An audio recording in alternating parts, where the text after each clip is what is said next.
नमस्कार मित्रांनो, स्वागत आहे तुमचं पुन्हा एकदा आपल्या मराठी यूट्यूब चॅनेलवर। अजय नावाच्या एका तरुण मुलाचं लग्न उमा नावाच्या मुलीसोबत झालं। दोघांचं लग्न मोठ्या उत्साहाने आनंदाने पार पाडलं।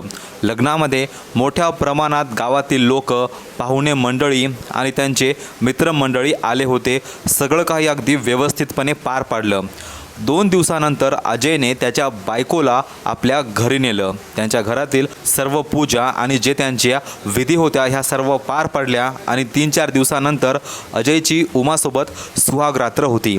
अजय उमाच्या खोलीमध्ये जातो। खोलीमध्ये गेल्यावर उमा अजयला जवळ येऊ देत नव्हती। अजयला असं वाटलं की उमा आपल्या घरामध्ये कम्फर्टेबल नाही, त्यामुळे अजय उमाला काही पण म्हणत नाही आणि 2-4 दिवसानंतर उमा आपल्या माहेरी जाते। माहेरी गेल्यानंतर उमा अजयला फोन करते, त्याला गोड गोड बोलते आणि म्हणते की तुम्ही माझ्याकडे या, इथे आपण 1 दिवस राहूया आणि परत आपल्या घरी जाऊया। अजयला असं वाटलं होतं की उमा आता आपल्या कुटुंबामध्ये कम्फर्टेबल झाली, ती आता माझ्यासोबत एकदम चांगल्या प्रकारे राहील आणि या आनंदाने अजय उमाला घेण्यासाठी तिच्या घरी गेला। उमाचं घर फक्त 1 तासाच्या अंतरावर होतं, पण 2 तास उलटूनही अजय उमाच्या घरी पोहोचला नाही। त्यामुळे उमा आणि अजयच्या घरचे लोक हे त्याला फोन करत होते, पण त्याचा फोन बंद आला। रात्रभर घरच्यांनी अजयला शोधलं, पण अजय सापडला नाही। दुसऱ्या दिवशी पोलिसांना अजयची डेड बॉडी सापडली। अजयचा ॲक्सिडेंट झाला होता आणि या घटनेनंतर सर्वच लोक हैराण झाले। पोलिसांनी त्यांच्या घरच्यांना सांगितलं आणि घरच्यावर मोठ्या दुःखाचा डोंगर कोसळला। सर्वात महत्त्वाचं म्हणजे अजयचं नवीन लग्न झालं होतं आणि बायकोला मोठं दुःख झालं। बायको कशीबशी यामधून सावरत होती, तेव्हाच पोलिसांनी या घटनेचा तपास सुरू केला आणि पोलिसांनी अशा काही गोष्टी लोकांच्या समोर मांडल्या की सर्वच लोक हैराण झाले। अजयचा अपघात झाला नव्हता, तर अजयचा खून झाला होता आणि अजयचा खून करणारा त्यांच्याच घरातील एक व्यक्ती होता। ज्यावेळेस ही कहाणी सर्वांच्या समोर आली तेव्हा ही कहाणी ऐकून सर्वच लोक हैराण झाले। तर नेमकं काय आहे संपूर्ण प्रकरण, अजयचा खून कोणी केला, या हत्येमागे कोण कोण होतं, कुठे घडली ही घटना, सर्व काही सविस्तरपणे जाणून घेऊया। पण त्या अगोदर जर तुम्ही पण आपल्या या यूट्यूब चॅनेलवर नवीन असेल तर आत्ताच सबस्क्राईब करा आणि हा व्हिडिओ शेवटपर्यंत नक्की बघा। तर ही घटना सुरू होते मध्य प्रदेशच्या मझौली जिल्ह्यातून। मझौली जिल्ह्यामध्ये खतरा पोलीस ठाणं असं एक ठिकाण आहे आणि या खतरा गावामध्ये अजय बैस नावाचा एक व्यक्ती त्याच्या आई वडिलांसोबत राहायचा। अजयला मोठा भाऊ आणि मोठी बहीणसुद्धा आहे, पण मोठ्या बहिणीचं आणि भावाचं लग्न झालं। बहीण तिच्या नवऱ्याच्या घरी राहते, तर मोठा भाऊ हा पत्नीला आणि लेकराला घेऊन वेगळा राहतो। अजय आपल्या वृद्ध आई वडिलांसोबत राहू लागला आणि त्याचं एक छोटं दुकान आहे। अजयचं वय 25-26 वर्ष झालं होतं आणि अजयच्या घरच्यांना असं वाटलं की आता अजयचं लग्न करायला पाहिजे, त्यामुळे त्यांनी अजयसाठी एक मुलगी शोधायला सुरुवात केली।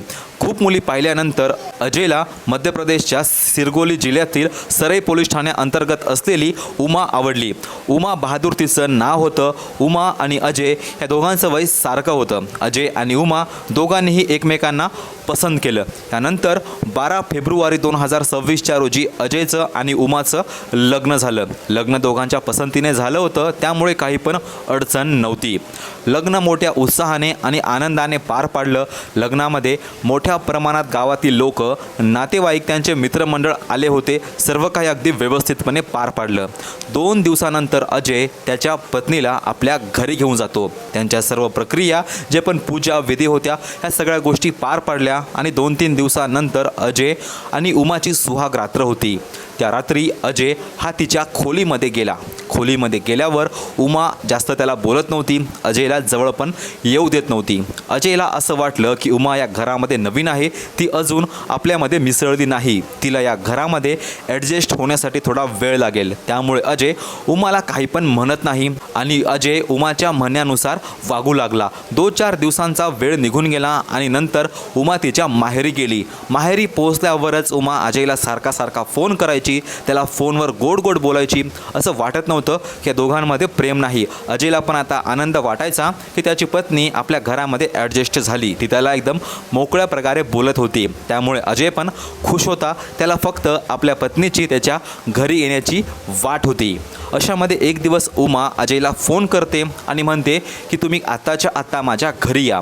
इथे आपण एक रात्र राहूया आणि दुसऱ्या दिवशी आपण आपल्या घरी जाऊया. आता अजयला खूप आनंद झाला. त्याला असं वाटलं की त्याची बायको पण त्याच्यावर प्रेम करत आहे. त्यामुळे तो खूप खुश होता आणि सकाळ सकाळी तो आपली बाईक घेतो आणि बाईकवर एकटाच तो एकदम बिनधास्तपणे उमाच्या गावाकडे निघाला. अजयच्या गावापासून उमाचं गाव हे फक्त 1 तासाच्या अंतरावर होतं. पण त्यानंतरही 1 तासामध्ये अजय उमाच्या गावी पोहोचला नाही. 2-3 तास झाले पण अजय उमाच्या घरी आला नाही. त्यामुळे उमा त्याला सारखे फोन करत होती, कारण की अगोदरच अजयने सांगितलं होतं की तो तिच्या गावाकडे निघत आहे. दुसरीकडून अजयचे आईवडील पण त्याला फोन करू लागले, पण त्याचा फोन बंद येत होता. अशामध्ये सर्वांना अजयची काळजी वाटत होती. संध्याकाळ झाली पण अजयचा कुठेही पत्ता लागला नाही. त्यानंतर अजयच्या घरच्यांनी अजयचा शोध घेतला, पण रात्रभर अजयचा कुठेही पत्ता लागला नाही. दुसऱ्या दिवशी सकाळ होते आणि सकाळी सरई पोलीस ठाण्यामधून अजयच्या वडिलांना एक फोन जातो. सरई पोलीस ठाणे हे उमाच्या गावाजवळचं पोलीस ठाणे होतं आणि त्या पोलीस ठाण्याने अजयच्या वडिलांना फोन केला आणि त्यांना सांगितलं की तुमच्या मुलाची आम्हाला डेड बॉडी सापडली. त्याची डेड बॉडी मेन रोडच्या बाजूला झाडीझुडपांमध्ये सापडली. तुमच्या मुलाचा ॲक्सिडेंट झाला असं ऐकल्यावर अजयच्या वडिलांच्या पायाखालची जमीनच सरकली, कारण की लग्नाला फक्त 7-8 दिवस झाले आणि अजयची अशा प्रकारे मृत्यू झाली. त्यामुळे सर्वच लोक हैराण झाले. सर्वांवर मोठ्या दुःखाचा डोंगर कोसळला होता आणि महत्त्वाचं म्हणजे अजयची पत्नी उमा हिला खूपच मोठा धक्का बसला होता. तिला समजत नव्हतं की हे सर्व काय झालं. घरचे सर्व लोक अजयच्या पत्नीला आधार देत होते. हे स्पष्टपणे दिसू लागलं की उमाला किती मोठा धक्का बसला आहे. हे सर्व चालू असताना ज्यावेळेस पोलिसांनी प्राथमिक चौकशी केली त्यामध्ये पोलिसांना असं दिसलं की अजयचा ॲक्सिडेंट तर झाला नाही. ज्यावेळेस पोलिसांनी त्याच्या बॉडीचं पोस्टमॉर्टम केलं तर त्या रिपोर्टमध्ये वेगळंच काहीतरी समोर आलं. अजयची डेड बॉडी जिथे सापडली होती त्याच्या डेड बॉडीवर त्याची बाईक अशा प्रकारे पडली होती की ॲक्सिडेंट झाल्यानंतर अशी बाईक कोणाच्या अंगावर पडत नाही. यामुळे पोलिसांचा संशय वाढला आणि पोलिसांनी ज्यावेळेस पोस्टमॉर्टमची रिपोर्ट पाहिली त्यामध्ये असं स्पष्ट दिसून आलं की त्याला मुक्का मार होता. त्याला बेदम मारहाण करण्यात आली होती आणि त्यानंतर त्याचा गळा आवळला, त्यामुळे त्याची मृत्यू झाली. यानंतर पोलिसांनी सर्वात अगोदर अजयच्या फोनचा CDR काढला. म्हणजे अजय कोणाकोणाला बोलत होता, अजयची कोणासोबत भांडण होती का, काही वाद होता का, हे सर्व पोलीस पाहू लागले. तर ज्या दिवशी अजयची मृत्यू झाली, त्याची हत्या झाली, त्या दिवशी त्याने आपल्या पत्नीसोबत 7-8 वेळा फोनवर संभाषण केलं होतं आणि अखेरच्या वेळेस पण त्याने आपल्या पत्नीसोबत संभाषण केलं. अशामध्ये अजयच्या पत्नीवर सर्वांचा डाऊट गेला. तर पोलिसांनी सर्वात अगोदर अजयच्या पत्नीच्या फोनचा CDR काढला आणि त्यामध्ये पण अजयची पत्नी अजयला सोडून एका दुसऱ्या व्यक्तीला पण बोलत होती असं समोर आलं. ज्यावेळेस पोलिसांनी तिला अटक केली आणि तिला पोलिसी खाक्या दाखवल्या त्यावेळेस मात्र उमाने सर्व काही पोलिसांच्या समोर सांगितलं की तिनेच अजयची हत्या केली. लग्नाला फक्त 7-8 दिवस झाले आणि उमाने अशी नवऱ्याची हत्या का केली हे ऐकून सर्वच लोक हैराण झाले. सर्व लोकांना फक्त कारण जाणून घ्यायचं होतं की कोणत्या कारणामुळे अजयची हत्या झाली. उमाने सांगितलं की काही वर्षा अगोदर ती ज्यावेळेस इंस्टाग्राम वापरत होती त्यावेळेस इंस्टाग्रामवर तिची ओळख अमर बहादूरसोबत झाली. अमर बहादूर हा व्यक्ती त्यांच्याच गावातला आहे आणि त्याचं वय 32 वर्ष आहे. उमापेक्षा तो 7-8 वर्षांनी मोठा होता. त्यांची ओळख इंस्टाग्रामवर झाली. त्यानंतर हे दोघे एकाच गावातले होते, त्यामुळे दोघे कधी एकमेकांना भेटायचे, एकमेकांना बोलायचे. ह्यांच्यामध्ये प्रेमसंबंध बनले आणि हे प्रेमसंबंध वाढत गेले. अमर बहादूरचं लग्न झालेलं आहे. अमर बहादूरला 2 लेकरं आहे, पण तरी देखील उमा अमर बहादूरला बोलत होती. उमाला काही पण प्रॉब्लेम नव्हती की अमरचं लग्न झालं आहे की नाही झालं. फक्त उमाची अशी मागणी होती की काही दिवसानंतर अमरने त्याच्या पत्नीला सोडून द्यावे आणि उमासोबत लग्न करावे. या अपेक्षावर उमा अमरसोबत बोलत होती आणि अमरने पण तिला आश्वासन दिले की आपण दोघे कधी ना कधी लग्न करूया. आणि तेवढ्यामध्येच उमाच्या घरी उमाच्या लग्नाची गोष्ट पण निघली आणि शेवटी उमाच्या घरच्यांनी अजयला हो म्हणलं. यानंतर उमाने पण अजयला हो म्हणलं, पण तिचं मन अजिबात नव्हतं. तिला अमर बहादूरसोबत लग्न करायचं होतं. या दोघांमध्ये सुद्धा वाद व्हायचा. उमा अमर बहादूरवर दबाव टाकायची की तू तुझ्या पत्नीला सोडून दे आणि माझ्यासोबत पळून चाल. पण अमर बहादूरसाठी हे सगळं सोपं नव्हतं. त्याने उमासोबत मिळून एक प्लॅन बनवला. तो म्हणतो की तू पहिले अजयसोबत लग्न कर आणि काही दिवसानंतर तू अजयला सोडून टाक आणि तोपर्यंत मी पण माझ्या पत्नीला सोडून टाकेल, कारण एकदाच हे सर्व करणं माझ्या हाती नाही. त्यामुळे उमा पण त्याला हो म्हणते आणि लग्न जसं जवळजवळ येत होतं तसं या दोघांचे प्लॅन पण वाढत चालले होते. आता या दोघांना अजयची हत्या करायची होती. ज्यावेळेस उमा विधवा होईल त्यावेळेस हा तिचा प्रियकर हा उमासोबत लग्न करणार होता आणि या दोघांनीही असाच प्लॅन बनवला. शेवटी 12 फेब्रुवारी 2026च्या रोजी उमाचं अजयसोबत लग्न होते.